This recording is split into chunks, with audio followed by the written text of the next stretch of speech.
Class we have started chapter 3 glimpses of the past, जो कि एक पिक्टोरियल उसके थ्रू हमें समझाया गया है। आज हम पढ़ेंगे 4th राजा राम मोहन रॉय। आप जानते हैं Raja Ram Mohan Roy was the founder of Brahmo Samaj and he is the person who abolish sati and child marriage. Raja Ram Mohan Roy 1772 to 1833। Ram Mohan Roy, a learned man from Bengal, understood what was wrong with the country। राजा राम मोहन रॉय कहाँ के व्यक्ति थे?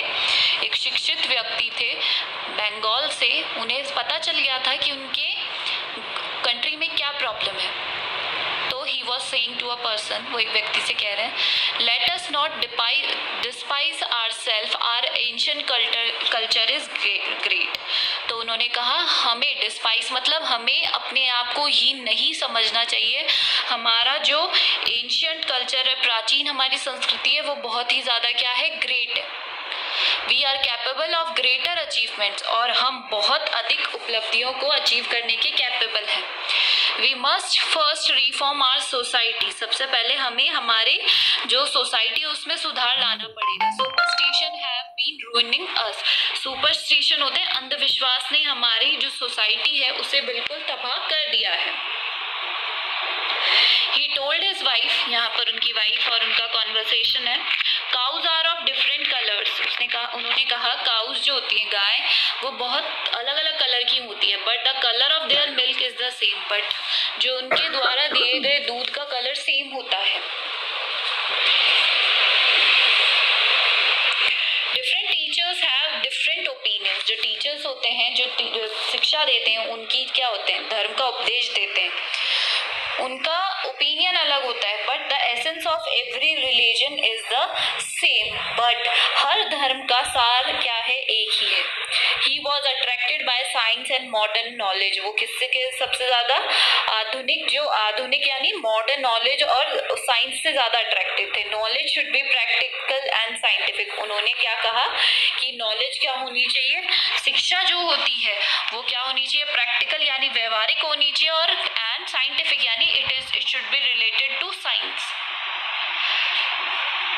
He crossed the seas and went to England to see what made the British powerful। वो इतना मीलों का समुद्रों को पार करके ये देखने गए कि ब्रिटिश कंट्रीज, इंग्लैंड में ऐसा है क्या जो ब्रिटिशर्स इतने पावरफुल है। There he told them, उन्होंने ब्रिटिशर्स को कहा, we accept you as rulers, हमने आपको शासकों के तौर पर क्या किया है, एक्सेप्ट किया है, and you must accept us as subject, but आपने हमको अपनी प्रजा के रूप में स्वीकार किया है। But you must remember the responsibility a ruler owes to his subject, but आपको एक शासक के रूप में अपनी जो कर्तव्य है, अपने जो दायित्व है अपनी सोसाइटी को लेकर, अपनी प्रजा को लेकर, उन्हें याद रखना चाहिए।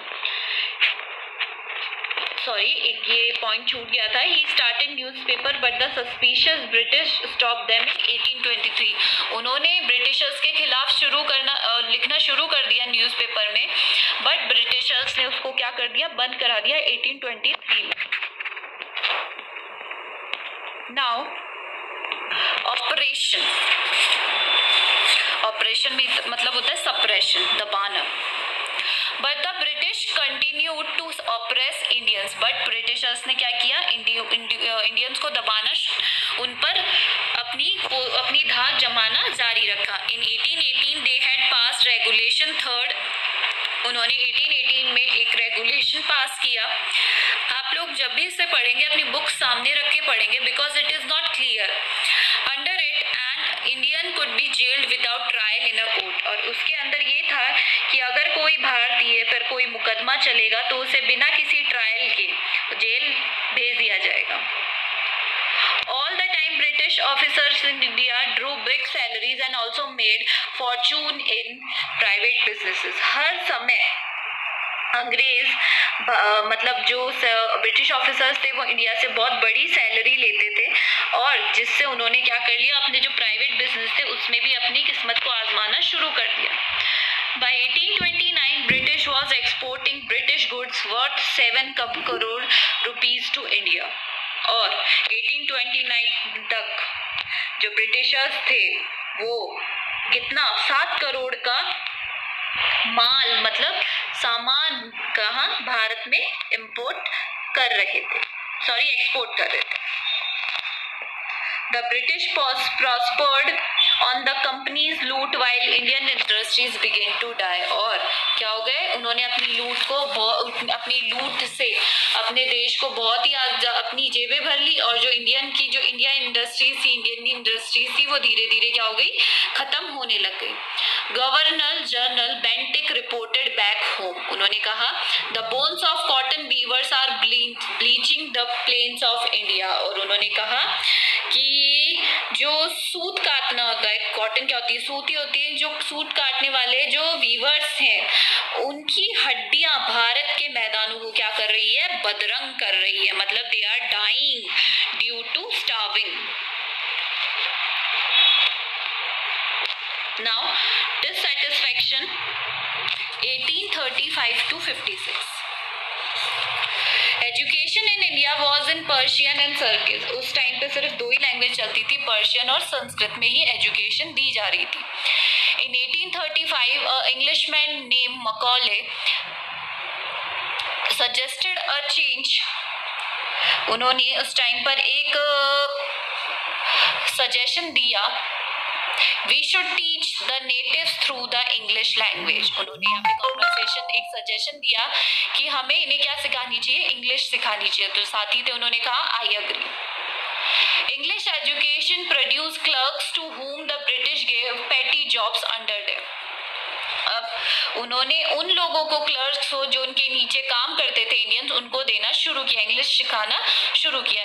Incidentally, it also produced a new generation of intellectuals। और इससे क्या होने लगा, धीरे धीरे नई पीढ़ी का विकास होने लगा, क्योंकि Indians are now learning new language and they are able to speak English. We must educate our brothers. तो ये इंडियंस है, देवर टॉकिंग, हमें हमारे ब्रदर्स को क्या करना चाहिए, एजुकेट करना चाहिए, and try to improve their material conditions. और उनकी जो कंडीशंस है उनको, दशाओं को सुधारने का कोशिश करना चाहिए। For that we must convey our grievances to the British parliament. और इसके लिए हमें क्या करना होगा, अपनी जो भी प्रॉब्लम्स है या ग्रीवियंसेस है या अपनी जो भी सुझाव है उसे ब्रिटिश पार्लियामेंट में पहुंचाना पड़ेगा।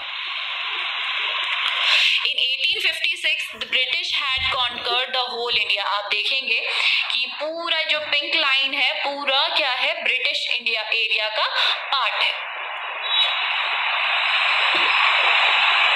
देखिए ये जितना भी पिंक वाला एरिया है ये सारा ब्रिटिशर्स का है। पहले हमने देखा था कि वो थोड़े स्मॉल जगह पर था, अब पूरी जगह pink area belongs to Britishers. They cared about the needs of Indian। They cared little about, उन्हें थोड़ी सी ही परवाह थी, मतलब बिल्कुल परवाह नहीं थी इंडियंस की प्रॉब्लम्स की। Now Indians were talking, our kings have become puppets and we have lost our old job। उन्होंने कहा हमारे जो राजा हैं वो क्या बन गए हैं, पपेट्स बन गए हैं, कठपुतली बन गए हैं, एंड लैंड्स, और हमारे हाथ से हमारी धीरे धीरे जॉब्स जा रही हैं, लैंड्स जा रही हैं, जमीन जा रही है, they are converting our brothers, और वो धीरे धीरे हमारे जो भाई हैं उनका धर्म परिवर्तन कर रहे हैं। You only talk, do something to drive them out. उन्होंने कहा कि उन्हें यहाँ से निकालने के लिए हमें कुछ ना कुछ करना पड़ेगा।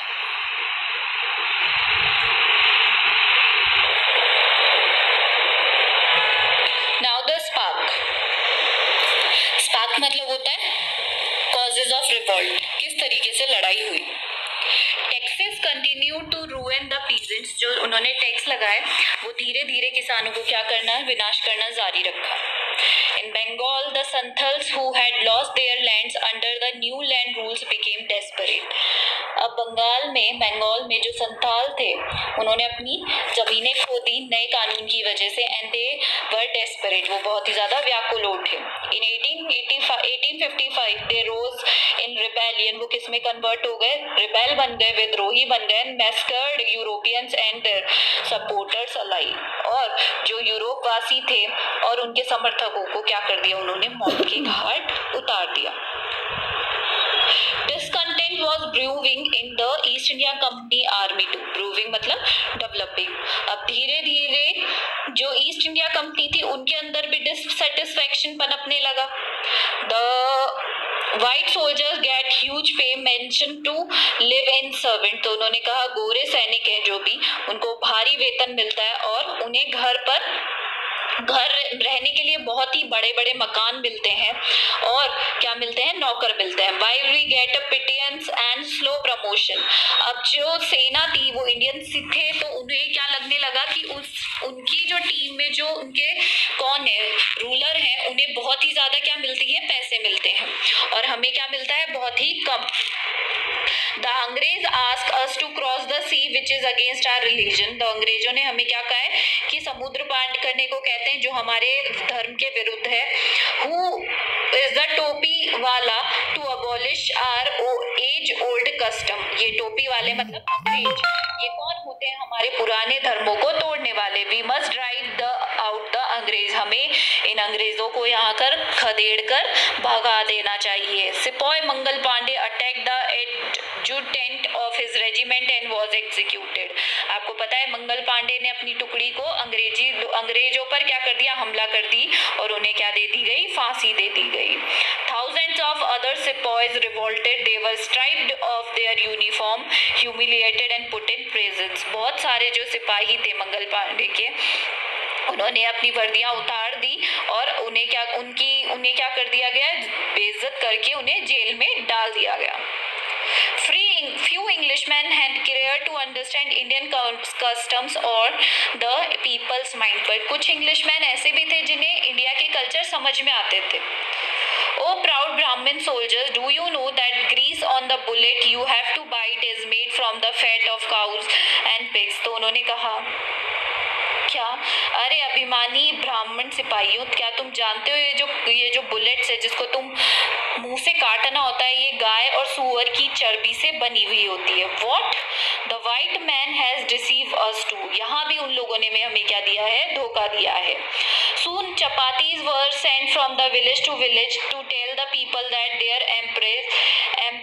emperor would want their services. धीरे धीरे क्या होने लगा कि रोटियां भेजकर एक दूसरे को बताया गया कि उनके राजा को उनकी जरूरत है. Yes, all of village men will be ready. मतलब धीरे धीरे ये संदेशा पास होने लगा. Similarly, lotus flowers circulated among Indian soldiers. धीरे और जो लोटस होता है हमारा उसको क्या कर दिया गया, लोगों के बीच में फैलाया जाने लगा, घुमाने जाने लगा. Death to foreigner. उन्होंने क्या नारा लगाया कि विदेश अंग्रेजों को क्या दो, मौत दो. The masses gave all help and shelter. और जनता ने देशभक्तों की क्या करी, बहुत ही ज्यादा हेल्प करी और उन्हें आश्रय भी दिया. Now the revolt 1857. 1857 की क्रांति आपने पढ़ी होगी. चले गए Delhi. Long live our emperor Bahadur Shah. किसका नारा लगा रहे थे वो, हमारे बहादुर शाह क्या हो, चिरायु हो. The rebellion spread wider. जो रिबेलियन था, जो विद्रोह था, धीरे धीरे फैलता गया. Many landlords had lost their lands because of the British policies and they were sore. कई जमींदार जो अंग्रेजों की वजह से अपनी जमीनें खो चुके थे वो क्या हो गए, गुस्सा थे और अब उन्हें वो क्या हो गए, they were with them. The white man's rule must end. जो ये गोरे लोगों का राज है अब खत्म होना चाहिए. Yes, we will help you. और उन्होंने अग्री किया कि वो विद्रोहियों की क्या करेंगे, मदद करेंगे. Now the fight for freedom. स्वतंत्रता के लिए लड़ाई 1857 1857. Many former ruler like Begum Hazrat Mahal of Lucknow were bitter. कई लखनऊ की जो लोग थे या राजा थे वो बहुत ही ज्यादा खट्टे हो गए थे. उनका मन किसको लेकर, जो पहले के शासक थे उनको लेकर. जैसे Begum Hazrat Mahal of Lucknow. The white man has taken away my kingdom, उन्होंने कहा जो गोरे लोग हैं इन्होंने मेरा किंगडम ले लिया है. पॉपुलर लीडर्स लाइक मौलवी Ahmadullah of Faizabad told the people, जो कुछ पॉपुलर लीडर थे लोगों के बीच में, जैसे मौलवी अहमदुल्ला फरीदाबाद, उन्होंने कहा लोगों से, देखिए ये कह रहे हैं यहाँ पर जनता को, यहाँ पर आप देखिए यहाँ पर he is addressing all people.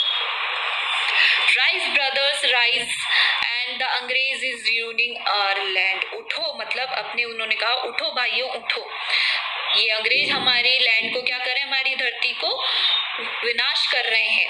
The people rose everywhere in Bareilly, Kanpur and Ahmedabad. धीरे धीरे जो विद्रोह की आग थी हर जगह फैल गई.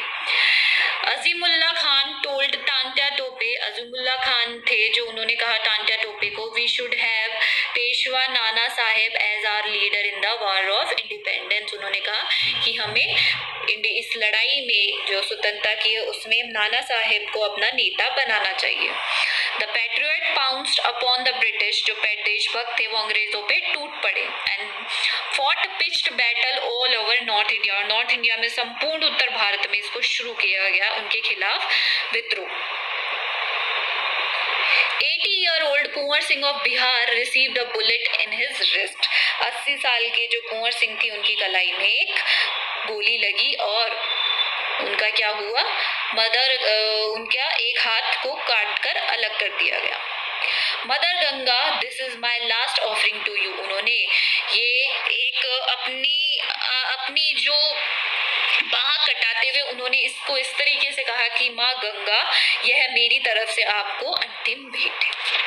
सो वी हैव कंप्लीटेड, ये आपकी एक तरीके से आपके हिस्ट्री के पोर्शन से रिलेटेड है, बट पिक्टोरियल उसके थ्रू हम